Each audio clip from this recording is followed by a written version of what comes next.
Bertempat di klinik kesehatan yang ada di Desa Hawukirsari, Kecamatan Tugu Mulyo, Kabupaten Musirawas, Dinas Kesehatan bersama Puskesmas Nawang Sasi melaksanakan program vaksinasi jemput bola bagi masyarakat yang belum mendapatkan vaksin berusia 12 tahun ke atas.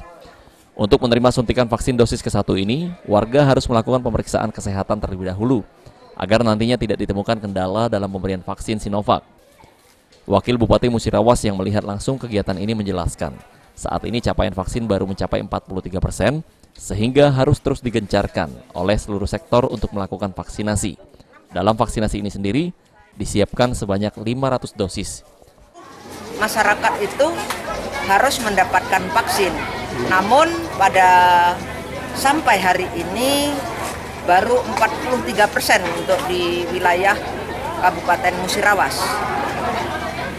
Tapi terus ini digencarkan, seluruh dari sektor semuanya melakukan hal yang sama, yaitu vaksinasi. Untuk hari ini berapa dosis, Bu, yang disiapkan?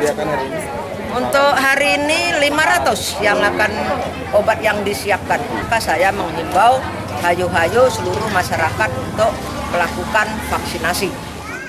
Wabub sendiri menghimbau kepada masyarakat untuk melakukan vaksinasi, karena vaksin adalah salah satu upaya mencegah tertularnya COVID-19. Adi Arianza, PAL TV.